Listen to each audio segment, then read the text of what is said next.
Bonjour les loulous, bienvenue au Studio Création. Rendez-vous avec Miss Malice. Et oui, c'est moi.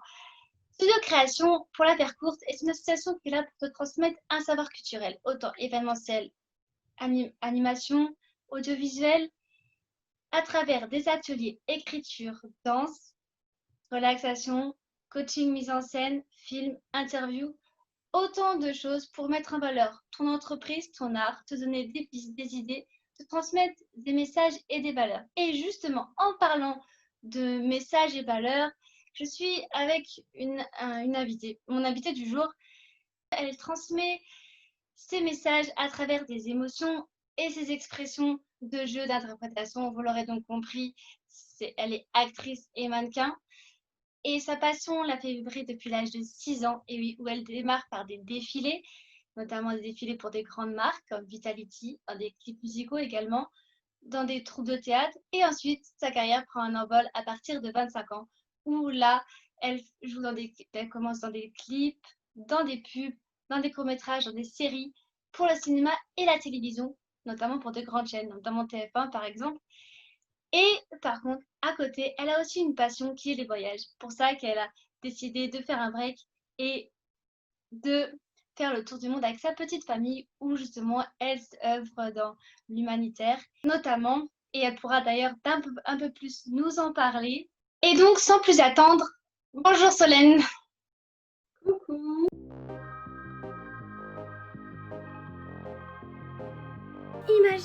Imaginez, écrire c'est ma vie, écrire c'est ce que je suis.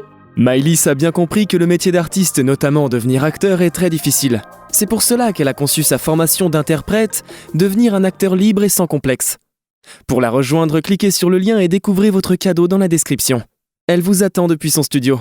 À tout de suite.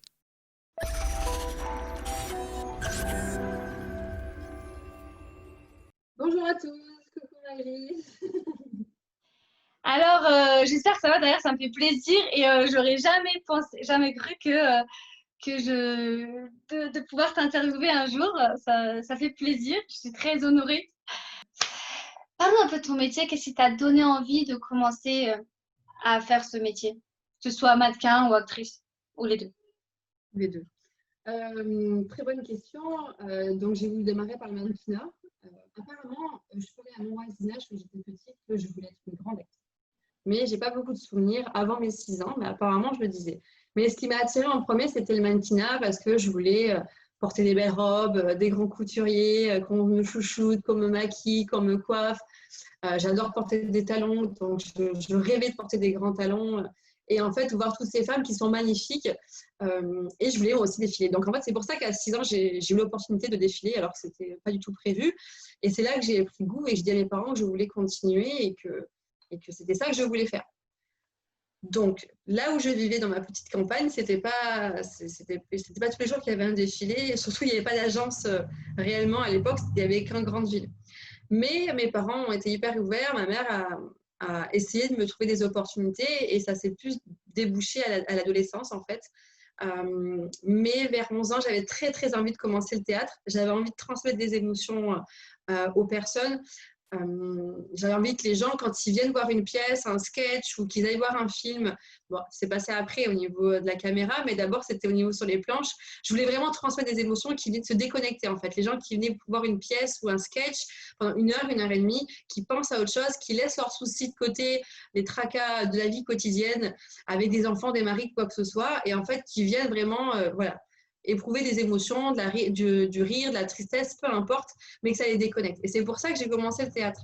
Et j'ai adoré, j'ai fait ça pendant 4 ans, j'ai intégré une troupe et j'ai adoré. Et à l'âge de 15-16 ans, j'ai eu l'opportunité de passer mon premier casting pour un clip de rock local à l'époque.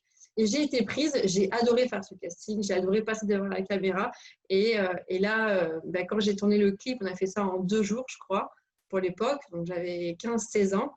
Et là, je me suis dit, je dis à mes parents, en fait, c'est ça que je veux faire. Mais en parallèle, je faisais tous les week-ends des défilés aux 4 coins de la France pour Vitalitis et pour des couturiers qui travaillaient en partenariat avec Vitalitis pendant ces shows, en fait, en France. Et voilà, donc du coup, la passion s'est mêlée entre le mannequinat. J'ai laissé le théâtre parce que du coup, je n'arrivais plus à à joindre tout en même temps. Et je suis passée devant la caméra et depuis, je m'éclate. C'est pas du tout pareil que le théâtre, mais j'adore. Tu as peut-être une préférence entre cinéma, théâtre ou... Non, non, on remarque, on ne peut pas trop choisir quand on aime jouer. Et, et tu parlais de tes parents, ils t'ont encouragé ou ils étaient un peu réticents au début, parce qu'on sait souvent les parents ont tendance à être un peu à pousser vers la voie des études, mais pas des études artistiques. Donc, comment ont réagi tes parents quand tu as décidé que c'était ça que tu voulais faire? Ben, ils ont été hyper ouverts. J'ai des parents extraordinaires. Ils ont été hyper ouverts. Ils m'ont encouragée à partir. Je savais que c'était difficile, mais ils m'ont encouragée. Ma mère m'a beaucoup coachée pour le milieu du mannequinat parce que c'est vraiment, à l'époque, c'était un milieu assez compliqué. Alors d'aujourd'hui, je n'y suis plus trop, donc je ne sais pas trop comment ça se passe, mais ils m'ont encouragée. Il fallait quand même que je bosse un minimum quand j'étais au collège, par exemple, ou même en primaire, il fallait quand même que je travaille à l'école. Mes parents ne m'ont pas poussée à passer un bac ou faire des études supérieures. Ils voulaient juste que je trouve la voie dans laquelle j'étais bien. Mais il fallait que je bosse pendant mon adolescence, surtout pendant le collège. Je devais bosser la semaine à l'école et le week-end, je pouvais faire ce que je voulais niveau artistique. Et le mercredi après-midi, j'avais mes cours de théâtre. Tu avais tes cours par correspondance? Non, j'étais en cours pour le collège, je l'ai fait à l'école classique. C'est après le lycée, j'ai fait une année par correspondance. D'accord. Et c'est pas et tu parles des marques, comme Vitality. Comment t'as été, plus ou moins repéré, ou peut-être t'as postulé directement, ou c'est ça ou... Alors pas du tout. Ça s'est fait je dirais un peu des hasards. Mes parents avaient des relations. Ils savaient que je voulais faire ça. Et en parlant d'un bouche à oreille avec des personnes de notre entourage, un jour, ils m'ont dit, mais attends, je connais des coiffeurs qui font des shows coiffures pour Vitality. S'ils cherchent souvent des modèles, écoute, je vais leur en parler. Et ça s'est fait comme ça. Donc, du coup, je crois que c'est la semaine qui a suivi, je les ai rencontrés. Le week-end d'après, j'étais à Cannes pour mon premier défilé. Donc, tu avais quel âge quand tu étais à Cannes pour ton premier défilé Voilà. Je devais avoir 14 ans, 13 ans. Ah oui. Ouais. Déjà, tu devais te sentir un peu, on va dire, petite par rapport c'est impressionnant, quoi. C'était impressionnant. En plus, il y avait une mannequin pro avec nous qui travaillait pour L'Oréal. Donc, j'étais là, je lui ai posé plein de questions pendant tout le week-end. Je n'ai pas arrêté. Mais ça faisait comme une famille. J'ai super bien sympathisé avec le couturier, avec le chorégraphe. Ils m'ont appris à marcher. Ils m'ont appris à comment ça, suivant si c'est en sous-vêtements, maillot de bain ou si c'était en tenue, en fait, en robe ou quoi. Donc, ce n'est pas la même démarche. Enfin, j'ai appris plein de choses. J'ai adoré ce premier défilé. Et là, après, je n'ai pas arrêté. J'ai voulu en faire tous les week-ends. Voilà, dès que je pouvais, j'ai fait des élections de Miss, du coup, à côté. Mais bon, je ne suis pas allée bien loin. Mais bon, voilà. Et donc, ça, c'est la partie mannequin. Mais après, qu'est-ce qui t'a fait, après, pour le côté cinéma, non, tu fais ça les deux en parallèle ou le... À l'adolescence, oui, je faisais les deux en parallèle. Je faisais théâtre et mannequinat. C'est quand j'ai arrêté le théâtre que j'ai eu l'opportunité de passer mon premier casting et que là, j'ai commencé à faire de l'acting. Mais l'acting, vraiment, où j'enchaîne les castings et les tournages, ça a réellement commencé à mes 24 ans, je crois, mes 25 ans. Quelles sont tes influences on dit souvent influences musicales, mais là, je dirais plus tes influences dans le cinéma ou théâtre, par exemple un acteur connu ou un humoriste que tu as envie d'imiter, ou imiter sans imiter, je veux dire imiter vraiment pour admirer ou prendre certaines choses dans son jeu, par exemple, tes influences. Quelles sont tes influences artistiques, on va dire? En fait, j'ai pas un humoriste en particulier, j'ai pas un acteur ou une actrice en particulier que j'apprécie. Je regarde beaucoup de choses. En plus, maintenant, il passe énormément de pièces de théâtre à la télé, en rediff, tout ça, donc c'est hyper intéressant. Et en fait, je prends un petit peu de tout, je me nourris de tout, et après, j'essaie de ressortir ce que je peux avec ce que j'ai pris, en fait. Mais il n'y a pas un humoriste ou un acteur en particulier, parce qu'en plus, je regarde tout, moi. J'aime tout, que ce soit de l'action, aux pièces de théâtre ironiques, à des sketchs Enfin, je regarde de tout et je prends de tout. Voilà, c'est… Et d'ailleurs, en fait, on s'est rencontrés par le biais d'une formation en développement personnel. Qu'est-ce qui t'a attiré dans le développement personnel? Je sais que c'est un peu large le développement personnel et que, effectivement, dans des moments, ce métier, il est assez dur psychologiquement, où on a tendance à s'effondrer et c'est important de faire du développement personnel. Mais qu'est-ce qui t'a attiré justement dans ça pour le développement personnel, par exemple? Alors, moi, le développement perso, je le connais depuis très longtemps parce que j'ai aussi grandi avec. Ma mère est une mordue de développement perso. Elle a tourné toute sa vie autour de ça. Et donc, toute petite, elle nous envoyait des petits messages codés, si tu veux, de développement perso. Forcément, tu ne fais pas tellement attention, tu ne t'en rends pas trop compte, mais tu grandis quand même avec ces petites remises en question sur un fait ou sur ce qui s'est passé en fait, dans la journée, dans le week-end, dans la semaine. Et donc, j'ai grandi avec. Et j'adore le développement perso. Du coup, chez moi, chez mes parents, pas chez moi, mais à l'époque, c'était chez moi. Il y a des bibliothèques. Ma mère, elle adore les bouquins, donc des bouquins, on n'est pas en manque de livres. Mais j'ai commencé à faire les événements quand on s'est rencontrés. Mais je le connaissais par le biais d'avant parce que mes parents en faisaient en extérieur de la compagnie qu'on s'est rencontrés. Ils faisaient ça en dehors. Moi, j'adore ça. Ça te fait évoluer. Et en fait, à chaque tranche de ta vie, même si tu connais des bases, eh ben, il y a des bases que tu vas acquérir 40 ans après, tu vois, ou même 20 ans après. Parce qu'il y a des choses que ton cerveau ou toi, tu n'arriveras pas à les assimiler, mais tu as quand même les bases, tu les connais. Et c'est après que tu as ton déclic. Donc, en fait, ça peut servir pour toute ta vie. Et je lance les mêmes petites graines que ma mère me lançait, je les lance à mes enfants. Et pour que justement, elles grandissent avec ça et qu'elles ouvrent un maximum leurs esprits. Tu suis les pas de ta mère. Hein. C'est Ouais. familial. C'est l'esprit familial de mère en fille. Enfin, ouais, de mère en fille. C'est ça. Elle a planté la petite graine et Ouais. la petite graine. Voilà. Quelles sont tes forces, si tu veux en dire tes forces, quelles sont tes forces selon toi? Pour le milieu, c'est la détermination. Mais je pense que ça restera professionnel et c'est en moi. Il n'y a rien qui peut m'arrêter en fait. Même si j'ai un soutien de mes parents, je n'ai pas un soutien à 100% de ma famille en général. Ils sont là, ils m'écoutent. D'autres pas du tout. Et d'autres ne m'encouragent pas. Et d'autres vont essayer de m'enfoncer. J'ai la chance de mes parents. Mais il n'y a rien qui m'arrêtera en fait. C'est la détermination. J'ai une facilité à… Alors, pas autant que certaines personnes que je connaisse qui sont hyper intelligents, mais j'arrive, quand il y a quelque chose que j'arrive à comprendre facilement, je l'encaisse et je ne refais pas la deuxième erreur, si tu veux. Je n'avale pas l'information comme beaucoup de personnes le peuvent le faire. Des fois, il faut me répéter 2-3 fois pour que je puisse le mémoriser. Mais une fois que je vais m'en servir, ça sera ma force pour la prochaine fois. Surtout dans le milieu, il faut avoir les épaules solides et il ne faut pas se décourager quand tu as une critique, même d'un professionnel, il faut quand même continuer et la critique reste constructive. Donc, voilà, c'est ma détermination et j'acquiers les informations pour le futur. Oui, parce qu'effectivement, t'as pas d'agent artistique normalement, il me semble. Et c'est vrai que souvent, c'est plus difficile. Et comment tu fais pour te donner une discipline ou t'organiser pour justement arriver à décrocher tel ou tel contrat Eh bien, tous les jours. Pour moi, c'est un travail, c'est comme un sportif en fait. Il ne va pas être médaillé parce que d'un coup, ça y est, il nous a fait un sprint. Non, c'est du travail de longue haleine pour pouvoir arriver. Et en fait, moi, je travaille tous les jours. Tous les jours, je suis minimum, c'est 2 heures sur mon PC ou mon ordinateur, suivant ce que j'ai à disposition. Et je travaille beaucoup avec Internet, du coup, maintenant. À l'époque, je me souviens, c'était des magazines qu'on a achetés au bureau tabac qu'il fallait découper pour avoir accès au casting. Je me souviens, Casting Plus.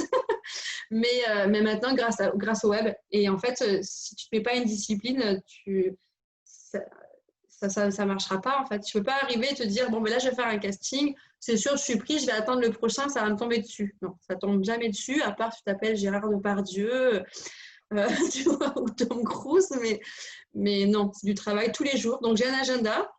Je me marque sur mon agenda tout ce que j'ai à faire dans la journée. Et tous les jours comme ça. Je travaille tous les jours. ouais, c'est une discipline de faire. Je pensais qu'il y avait un rôle qui te tient particulièrement au cœur et que tu voudrais, pourquoi pas. Non. Si, il y a des projets qui me tiennent à cœur, mais je je me dis que ça va arriver. Il y a des choses qui se mettent en place et j'ai envie de faire. J'ai pas envie d'être dans un personnage en particulier ou d'être dans un rôle particulier. J'ai vraiment envie d'avoir un panel et de faire un petit peu de tout. Projet, quels sont tes projets qui arrivent en bref, hein, effectivement, il faut garder le mystère, donc pas forcément rentrer en détail, mais si tu as des projets en particulier dont tu souhaiterais en parler. Il y a un projet de série et film, et j'ai été bookée sur une prochaine série internationale. Tu aimes participer à des associations humanitaires et quelle cause te touche en particulier ou quelle association te touche en particulier? On a eu un gros coup de cœur avec un orphelinat. J'adore les enfants. Et là, on a été beaucoup touchés dans notre périple en Asie par l'orphelinat, de voir dans les conditions. En fait, quand tu arrives dans un endroit et que tu vois réellement comment les gens vivent, alors oui, tu vois des choses sur Internet, tu vois des photos, tu vois des vidéos, comment certains dans les pays défavorisés, comment ils vivent. Mais tu ne te rends pas forcément compte. Tu as de la peine pour ces personnes-là, mais tu ne t'en rends pas compte. Mais quand tu passes presque 10 jours, voire 15 jours avec ces personnes-là dans un orphelinat et tu vois la condition des enfants, etc., ouais, là, ça te touche. Et en fait, avec ces gens qu'on a rencontrés en Indonésie, on a eu un coup de foudre amical. Ça a été, mais d'un coup, en fait, on s'était à peine dit bonjour que ça y est, c'était bro and sister et on s'est jamais lâché. Ça fait 1 an et demi maintenant qu'on est en contact. Et depuis, on les aide comme on peut d'ailleurs, mais on les aide. Et grâce à toute l'aide qu'on a réussi à avoir avec notre réseau, il y a un orphelinat qui est en train de naître. Donc voilà, les enfants, ça me touche particulièrement parce qu'ils ont pas demandé à être là, les pauvres. Ils sont arrivés, voilà. Et c'est ça qui me touche le plus, sans compter la fin, ouais. Mais là, vous étiez à distance ou vous allez de temps en temps rester sur place? Alors, on était 2 fois sur place. Là, pour l'instant, c'est un peu compliqué d'aller en Asie en ce moment, mais on espère y retourner dès que ça se débloque. On aimerait repartir voir un peu, les aider aussi sur place. On les a beaucoup aidés sur place. On a été vraiment en immersion totale. Et là, on les aide à distance. On essaie de récolter des fonds. Mais l'orphelinat avance énormément. D'ailleurs, on a fait un post récemment. Ça y est, c'est en train les murs sont en train de monter. Les sanitaires sont en train de se faire. Donc ça, ils vont enfin avoir une nouvelle maison, les enfants. Donc, c'est cool. En fait, vous leur donnez des moyens financiers en plus ou pas? Ou vous leur envoyez plus de matériel ou... Ouais, non, plus de moyens financiers parce que pour faire envoyer du matériel en Indonésie, c'est compliqué. Déjà, on leur avait envoyé les filles, donc j'ai 2 filles, on se sont amusés à aller chercher tout ce qu'elles pouvaient qui soit hyper créatif au niveau des jouets. On a fait un énorme carton de 20 et quelques kilos et on l'a envoyé. Mais même là, ça a mis 1 mois, 2 mois avant d'arriver. Donc, je me dis que les matériaux, ça va être encore plus compliqué. Donc, on leur envoie des fonds et après, ils vont les acheter directement sur place. C'est beaucoup plus simple. Puis, ils nous envoient tout le temps des photos. On voit vraiment l'évolution. Et puis, ils ont hâte de nous recevoir la prochaine fois qu'on puisse y aller. Oui, c'est plus pratique. Ouais. Et justement, si tu avais un conseil, par exemple, si quelqu'un veut faire le tour du monde ou voyager, tu dirais que c'est mieux de voyager à plusieurs ou en famille que tout seul, au niveau de la sécurité, au niveau de te rassurer ou comment? Il y a des pays, oui, quand tu voyages seul pour une femme ou un homme, c'est un peu plus risqué. Alors, les voyages en famille, c'est une évolution pour les personnes de la famille, que ce soit aussi bien les adultes que les enfants. Tu vois, par exemple, là, on est parti en famille à 4 et la grande, quand on rentrait en Europe, je crois, donc avant de faire le tour pendant le tour d'Europe, elle m'a dit, moi, à 18 ans, je pars toute seule avec mon sac à dos. Je suis ah bon? Elle me dit, ah ouais, c'est bon. Et j'ai fait, est-ce qu'il y a 1 an et demi avant qu'on parte, tu l'aurais fait? Elle me dit, ah non, jamais. Jamais je serais partie toute seule. Mais là, à 18 ans, je prends une année sabbatique. Elle veut faire de la photographie actuellement, donc elle veut vivre de ses photos. Donc, elle a pour le projet, à 18 ans, de vivre de ses photos et partir faire le tour du monde à sac à dos et toute seule. Donc, nous, on va que l'encourager, il n'y a pas de problème là-dessus. Donc, en fait, ce qui bloque les personnes pour moi, ce n'est pas forcément le côté financier parce que tu peux travailler facilement à l'étranger, suivant où tu pars dans des pays, même dans des pays développés, mais même pas tellement développés, tu peux travailler. Tu as du woofing, tu as plein de sites où tu peux trouver du travail là-bas sur place, ou même avec les locaux, tu discutes, ils sont toujours là pour avoir de la main forte en plus. Donc, Mais le plus difficile, c'est de se dire on part. Tu vois. Nous, ça n'a pas été difficile. En 2 mois, on avait pris la décision. Enfin, en 2 mois, on était partis. Mais c'est le plus dur, ouais, c'est de prendre la décision de partir. De dire allez, on y va. C'est bien déjà à cet âge-là d'avoir les idées bien arrêtées. J'ai décidé. Elle a quel âge alors, aujourd'hui? La grande qui m'a dit ça, elle a 12 ans, là, actuellement. Ah ouais, 12 ans déjà, elle est bien les idées arrêtées. Je veux faire ça. Elle sait déjà ce qu'elle veut faire. C'est bien d'encourager. Peut-être que si tu as un message ou un conseil en particulier pour quelqu'un qui veut être acteur ou qu'est-ce que pour le mot de la fin, que tu aimerais dire? Je pense que beaucoup le disent, mais je vais le répéter, c'est que en fait, il faut jamais abandonner. Même s'il y a personne qui croit en toi, il y a que toi qui peux croire en toi. Donc, de toute façon, que tu aies envie de le faire, il ne faut pas dire j'ai pas le physique, j'ai pas la bonne couleur de cheveux, j'ai pas les bons yeux, j'ai pas la bonne taille. On s'en fiche de ça en fait. Si vraiment tu as envie de le faire, les gens du milieu le verront, que tu es vraiment déterminé et que tu as la passion en toi, que tu donnes le meilleur de toi-même en fait, que ce soit en casting ou sur un plateau. Ça se voit quand les gens font du vrai, les gens font du faux. Et si vraiment tu es motivé, que ce soit dans le mannequinat, acteur, cascadeur, réalisateur, enfin, peu importe dans le milieu artistique que tu veux être, photographe, parce qu'il en faut sur les plateaux, bah, vas-y, fonce, crois-toi en tes rêves. Parce que même si mes parents ils m'ont encouragée, moi quand j'étais petite, ils ont toujours été là. Mon papa, un peu moins que ma maman, mais bon, il était là, il m'a soutenue, etc. J'avais quand même un challenge, tu vois. J'avais un challenge. À la base, je devais partir aux États-Unis à 16 ans. Enfin, il y avait plein de projets qui devaient se faire. Mais j'ai jamais lâché. Jamais, jamais. Et d'ailleurs, les gens, à l'heure d'aujourd'hui, qui m'ont connue petite et adolescente, m'ont dit, c'est vrai que tu partais de rien, tu partais d'un endroit où ce n'était pas développé, tu venais d'une petite campagne, etc. Et alors d'aujourd'hui, tu y arrives. J'ai fait oui, mais parce qu'il ne faut pas lâcher. C'est pas parce que tu as un obstacle qu'il faut que tu arrêtes. Donc, continue, avance, avance. C'est dur.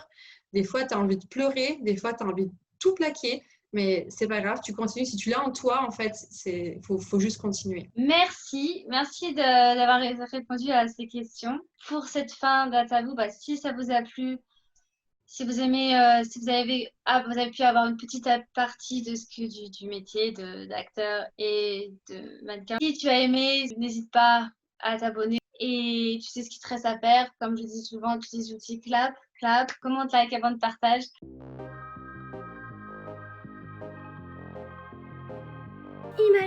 Imaginez. Écrire, c'est ma vie. Écrire, c'est ce que je suis.